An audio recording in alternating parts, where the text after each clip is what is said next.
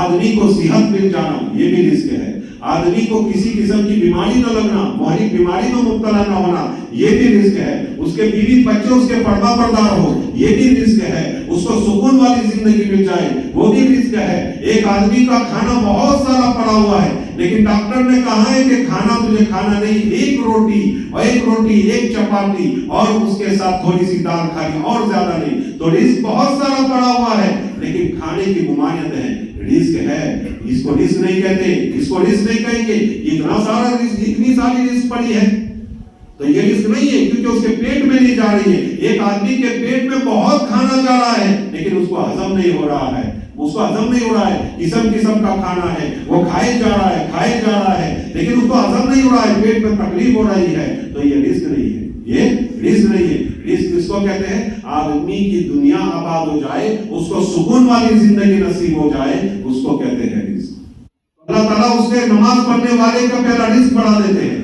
اس کے چہرے کی نورانیت بڑھا دیتے ہیں، اللہ تعالیٰ اس کے قبر کے عذاب کو ختم کر دے گا۔ نمبر 3 اللہ تعالیٰ اس کو دانا ہاتھ میں نامہ اعمال دیں گے۔ نمبر 4 اللہ تعالیٰ پل صراط سے اس کو گزار دیں گے۔ نمبر 5 حساب کتاب نہیں ہوگا، اللہ کہے گا سیدھا جنت میں چلا جائے۔ اور جو آدمی نماز نہیں پڑھے گا اس کا کیا حال ہوگا؟ پہلے تو اس کے رزق کے دروازے اللہ بند کر دے گا۔ کتنے لوگ ہیں جو نماز نہیں پڑھتے؟ کتنے لوگ ہیں؟ دیکھیں کتنے لوگ ہیں، جمعہ میں ہم دیکھ لیجئے، فجر میں دیکھ لیجئے، عشاء میں دیکھ لیجئے اور دوسری نمازوں میں حال دیکھ لیجئے، کتنے لوگ ہیں ہم جاتے ہیں بزرگان دین کے پاس دعا کرو، اس کی دعا قبول ہی نہیں ہوتی۔ نماز نہ پڑھنے والے کی سب سے پہلے رزق کا دروازہ بند ہو جاتا ہے، سلحا کا نور اس کے چہرے سے ختم ہو جاتا ہے۔ نمبر 3 اس کی دعا قبول نہیں ہوتی، کسی نیک کام میں اس کا کوئی حصہ ہی نہیں ہوتا۔ کیا فرمایا؟ جو نماز نہیں پڑھتا یہاں قرآن پڑھ رہا ہے ثواب نہیں ملے گا، اس کا اجر میں اس کا ثواب میں کوئی حصہ ہی نہیں ہوتا، اس کا اجرا ہی نہیں ہوتا.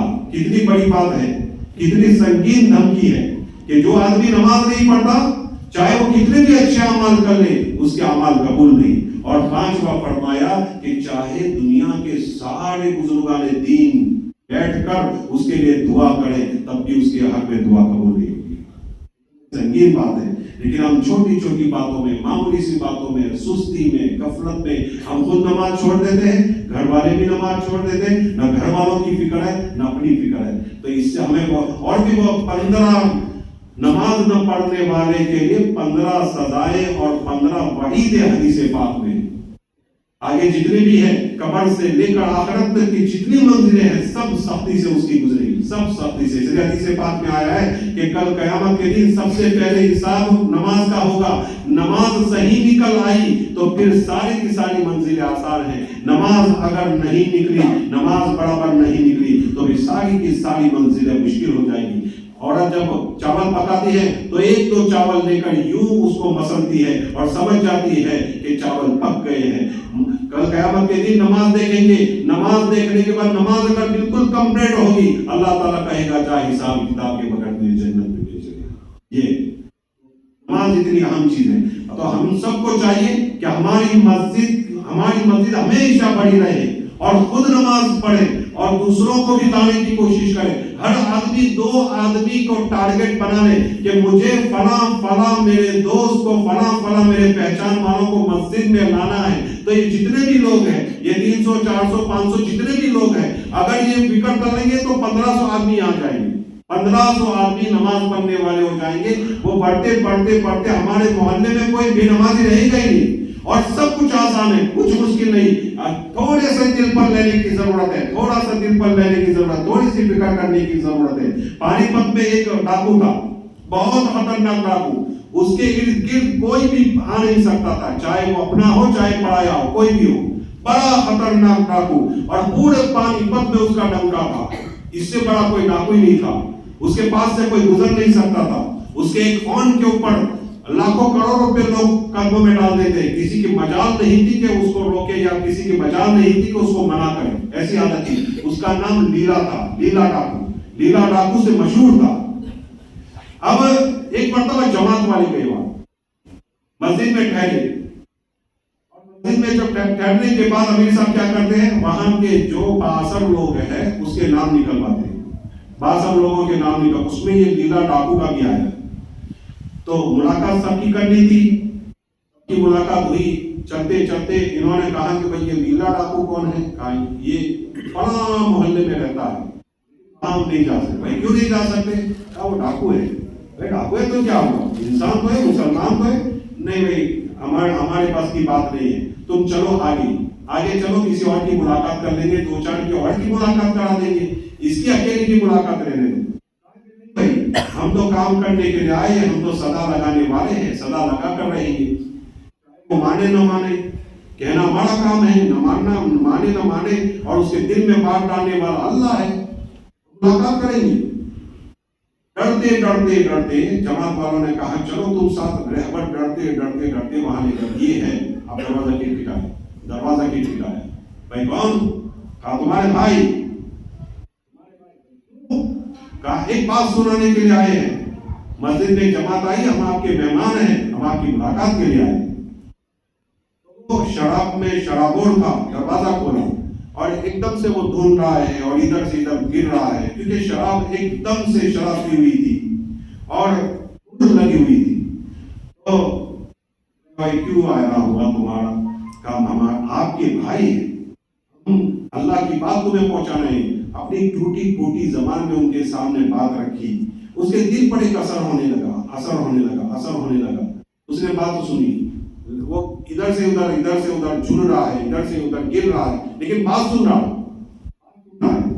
اب بہت دیر ہو گئی تو انہوں نے کہا کہ مسجد میں آپ آؤ گے؟ کہا کہ ہاں مسجد میں میں آؤں گا, آپ جائیے. اب اس کے دل پر ایک چوٹ لگی تھی کہ چلو جانا چاہیے. تو اس نے غسل کیا, کپڑے بدلے, شراب کا نشہ اترا اور وہ پہنچا اور بیان میں جا کر بیٹھ گئے. اور اس وقت بیان میں نماز کی تعلیم ہو رہی. بیان میں نماز کے بارے میں حدیث سنائی جا رہی تھی. وہ جو تھے کہنے والے, اور اچھی طرح وہ بیان کر رہے تھے، اور اس کے دل پر اثر ہے، میں اتنے سالوں سے نماز نہیں پڑھتا، یہ میری کیا حالت ہے۔ اب تشکیل ہوئی آخر میں، تو کہا بھائی اللہ کے راستے میں کون 3 روز دے گا؟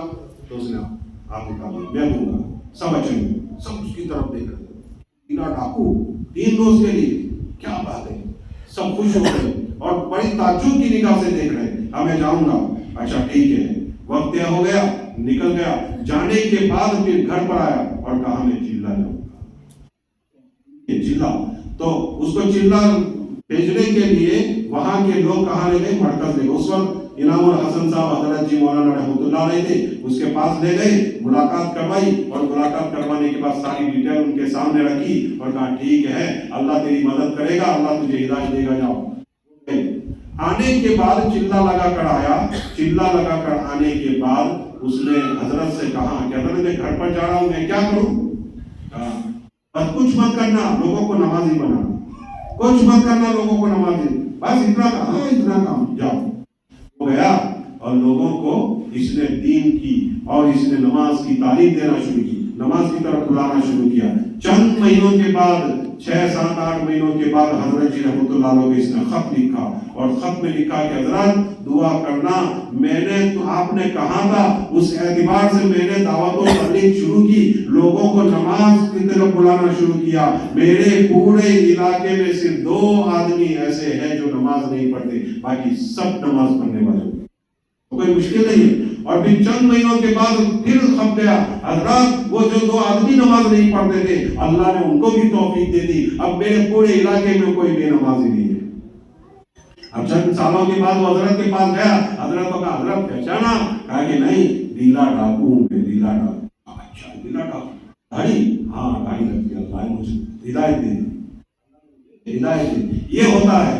تو آدمی اگر دل پر لے لے تو کوئی مشکل نہیں ہے، اللہ ڈاکوؤں سے بھی کام لے لیتا ہے۔ آپ تو اللہ کے بہت اچھے آدمی لوگ ہو، اللہ کے نیک بندے ہو، آپ سے تو اللہ بہت زیادہ کام لے گا۔ تو یہ طے کر کے اٹھے کہ انشاءاللہ ہم 2-3 آدمیوں کو نمازی بنائیں گے اور ٹارگٹ کریں گے کہ ان 2 کو مجھے نمازی بنانا ہے۔ ہر آدمی 2 آدمیوں کا ٹارگٹ بنا لے، انشاءاللہ ہماری مسجدیں بڑھ جائیں گی، ہماری مسجدیں بڑھ جائے گی، اور مسجد کے برکات ہم سب کو نصیب ہو جائیں گے۔ اور جب تک وہ پڑھتے رہیں گے، ان کی اولادیں پڑھتی رہیں گی، ان کی اولادیں کی اولادیں پڑھتی رہے گی، سارا ثواب ان کو تو ملے گا ہی ملے گا، ہمارے کھاتے میں بھی یہ ثواب آتا رہے گا۔ ہم قبرستان میں جا کر سو جائیں گے اور آرام سے سوئے ہوں گے، اور ادھر ہماری نیکیوں کا میٹر جاری ہوگا، قیامت تک ہماری نیکیوں کا میٹر جاری ہوگا۔ الغرض میں عرض کر رہا تھا کہ جو آدمی ایمان لائے، آمن، اس کے ساتھ ساتھ ضروری ہے وَعَامِلُوا الصَّالِحَاتِ، قرآن میں بار بار وَعَامِلُوا الصَّالِحَاتِ، وَعَامِلُوا الصَّالِحَاتِ، وَعَامِلُوا الصَّالِحَاتِ، اللہ تعالیٰ نے فرمایا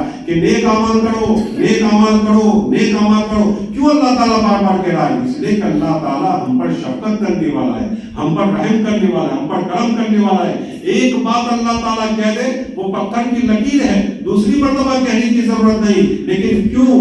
ان اللہ بالناس لرؤوف الرحیم، اللہ تعالیٰ ہم پر شفقت کرنے والا، لوگوں پر شفقت کرنے والا اور رحم کرنے والا ہے۔ اللہ رحم کرنے والا ہے اس لیے، ورنہ اللہ تعالیٰ ایک مرتبہ کوئی بات کہہ دے، دوسری مرتبہ کہنے کی ضرورت نہیں۔ آگے وَتَوَاصَوْا بِالْحَقِّ وَتَوَاصَوْا بِالصَّبْرِ، کہ جو حق بات لوگوں کو پہنچاتا رہے اور صبر کا دامن تھامے رہے، وہ لوگ کامیاب ہو جائیں گے۔ اب ہمیں کیا کرنا ہے؟ ہمیں اپنے آپ کی اصلاح کرنی ہے، اپنے آپ کو درست کرنا ہے، اپنے آپ کو اعمال صالحہ پر بٹھانا ہے، ہم نے اپنے آپ کو اعمال صالحہ پر آمادہ کرنا ہے۔ دیکھو کوئی بھی کام کرنا ہے اس کے لیے محنتیں کرنی پڑے گی، اچھے کام کے لیے محنتیں ہوتی ہیں، برے کام کے لیے محنتیں نہیں ہوتی، اچھا بننے کے لیے محنتیں ہوتی ہیں، برا بننے کے لیے محنت نہیں ہوتی۔ اللہ تعالیٰ نے انسان کے اندر دونوں جذبے رکھے ہیں، خیر کا بھی جذبہ رکھا ہے اور شر کا بھی جذبہ رکھا ہے، دونوں جذبے رکھے ہیں۔ خیر ہی خیر ہے وہ فرشتے ہیں، شر ہی شر ہے وہ شیطان ہے، اور خیر اور شر جس کے اندر ہے وہ حضرت انسان ہے، حضرت انسان ہے۔ ہر انسان کے اندر خیر بھی ہے، ہر انسان کے اندر شر بھی ہے، لیکن فرق اتنا ہے کہ جو آدمی اچھے ماحول میں رہے گا، نیک لوگوں میں رہے گا، علماء کی صحبت میں رہے گا، صلحاء کی صحبت میں رہے گا، اچھے لوگوں کی صحبت میں رہے گا، تو وہ ہمیشہ نیکوکار رہے گا اور ہمیشہ وہ نیک بنے گا۔ اور آدمی چاہے کتنا بھی اچھا ہو لیکن برے ماحول میں رہتا ہے تو اس کے 100% برا بننے کے چانسز ہے۔ اور جو آدمی برا ہے لیکن نیک لوگوں کے ساتھ رہتا ہے، علماء کرام کے ساتھ رہتا ہے، دعوت و تبلیغ کے کام میں جڑا ہوا ہے، تو اس آدمی چاہے برا ہے لیکن اس کے اچھے بننے کے چانسز پورے پورے ہیں۔ اللہ تعالیٰ اسی کو قرآن میں کہتا ہے وَالشَّمْسِ وَضُحَاهَا، قسم ہے سورج کی اور اس کی روشنی کی، وَالْقَمَرِ إِذَا تَلَاهَا، قسم ہے چاند کی جبکہ اس کے پیچھے پیچھے آئے، وَالنَّهَارِ إِذَا جَلَّاهَا، قسم ہے دین کی اور اس کی روشنی کی جبکہ وہ خوب روشن ہو جائے، وَاللَّيْلِ إِذَا يَغْشَاهَا، قسم ہے رات کی جبکہ اس کو ڈھانپ لے وے، وَالسَّمَاءِ وَمَا بَنَاهَا، اور قسم ہے آسمان کی اور اس کے بنانے والے کی، وَالْأَرْضِ وَمَا طَحَاهَا، قسم ہے زمین کی اور اس کو بچھانے والے کی، وَنَفْسٍ وَمَا سَوَّاهَا، قسم ہے انسان کی اور اس کے اعضاء کو ٹھیک ٹھیک بنانے والے کی، فَأَلْهَمَهَا فُجُورَهَا وَتَقْوَاهَا، اللہ فرماتا ہے ہم نے انسان کے دل میں یہ بات ڈال دی ہے کہ یہ تیرے لیے بدی ہے اور یہ تیرے لیے پرہیزگاری ہے۔ اور آگے اللہ فرماتا ہے قَدْ أَفْلَحَ مَنْ زَكَّاهَا، جس نے اپنے دل کو صاف کر لیا وہ کامیاب ہو گیا، وہ مراد کو پہنچ گیا، وَقَدْ خَابَ مَنْ دَسَّاهَا، اور جس نے اپنے آپ کو خاک آلود کر دیا، اپنے دل کو میلا کر دیا، وہ نامراد ہوا، ناکام ہوا۔ یہ اللہ تعالیٰ فرماتا ہے، اللہ تعالیٰ نے اشارہ کر دیا کہ جو آدمی اپنے آپ کو نیک بنا لے گا، اچھا بنا لے گا، وہ کامیاب ہو جائے گا، اور جو آدمی اپنے آپ کو برا بنائے گا وہ دنیا میں بھی ناکام ہوگا اور آخرت میں بھی ناکام ہوگا، آخرت میں بھی وہ آدمی ناکام ہوگا۔ اس لیے میں آپ کو عرض یہ کر رہا تھا کہ ایک بنجر زمین ہو، ایک کھلی زمین ہو، بالکل میدان ہے، اگر اس کو یوں ہی چھوڑ دیا جائے تو آہستہ آہستہ آہستہ اس میں جھاڑیاں اگنا شروع ہوگی، اس میں کانٹے اگنا شروع ہوں گے، اس میں ببل اگنا شروع ہوں گے، اور پھر جھاڑیاں ہوگی، پھر اس کے بعد سانپ آئیں گے، بچھو آئیں گے، کیڑے مکوڑے آئیں گے۔ کیا کیڑوں مکوڑوں کو بلانے جانا پڑا؟ سانپ کو بلانے جانا پڑا؟ وہ اپنے آپ آ گئے۔ اور اسی طرح یہ جو درخت ہیں کانٹے دار درخت، اس کو اگانا پڑا نہیں، وہ خود بخود اگ گئے، خود بخود اگ گئے۔ اور اگر اس زمین کے اوپر ہل چلا جائے اور پھل فروٹ اگائے جائے اور غلہ اگایا جائے تو اس پر غلہ اگتا ہے۔ اس سے بات معلوم ہوئی کہ بگڑنے کے لیے کوئی محنت کرنی نہیں پڑتی، لیکن اچھا ہونے کے لیے، بہتر ہونے کے لیے، اچھا انسان بننے کے لیے محنت کرنی پڑتی ہے، جیسے زمین کی حالت ہے۔ ہم کو اپنے آپ کی اصلاح کرنی ہے، اپنے آپ کی اصلاح کرنی ہے، اصلاح معاشرہ میں ہم خود شریک ہونا ہے۔ خود ایک بات یاد رکھیں، اگر ہم لوگوں کو نیک راہ پر لانے کی کوشش کریں گے تو حدیث پاک میں آتا ہے کہ اس کا ثواب ہمیں ضرور ملے گا۔ مثال کے طور پر کسی کو ہم نے کہا بھائی نماز پڑھنے کے لیے چلو، نماز پڑھنے کے لیے آؤ، اب اس کو کہتے ہیں بھائی اذان ہو گئی ہے نماز پڑھنے کے لیے آ جاؤ، لیکن وہ آدمی آیا نہیں۔ حدیث پاک میں آتا ہے وہ آدمی آیا ہو یا نہ آیا ہو لیکن اس کو نماز کا ثواب مل جاتا ہے۔ کتنی بڑی بات ہے۔ تو یہ کرتے کرتے کہنے والے بنتے ہیں۔ حضرت مولانا اشرف علی تھانوی رحمۃ اللہ علیہ فرمایا کرتے تھے کسی چیز کی تمہیں بری لت پڑ گئی ہو تو تمہیں چاہیے کہ اس کی لوگوں کو دعوت دے۔ مثال کے طور پر کوئی آدمی جھوٹ بولتا ہے، جھوٹ بولنے کی عادت پڑ گئی ہے، ابھی جھوٹ بولنا کیسے چھوڑے، کیسے چھوڑے؟ تو اس کو حضرت مولانا نے فرمایا کہ اس کو چاہیے کہ لوگوں کو کہیں کہ سچ بولو بھائی، سچ بولو بھائی، جھوٹ نہ بولو۔ لوگوں کو وہ جیسی دعوت دے گا اللہ تعالیٰ ایسے اثرات اس کے اندر پیدا فرمائے گا۔ تو ہم کو خود اپنے آپ کی اصلاح کرنی ہے، اپنے آپ کو نیک کاموں میں جوڑنا ہے اور دوسروں کو بھی ہمیں جوڑنے کی کوشش کرنا ہے، لوگوں کو قریب بلانے کی کوشش کرنا ہے۔ یہ علماء کرام کو اللہ جزائے خیر نصیب فرمائے۔ یہ رسم و رواج جو ہمارے معاشرے میں ہے، جیسے شادیوں کے اندر قسم قسم کے رسم و رواج ہیں، قسم قسم کے رسم و رواج ہیں، اگر اس رسم و رواج کو ختم نہ کیا ایک وقت وہ آئے گا جو حالت یو پی میں ہو رہی ہے،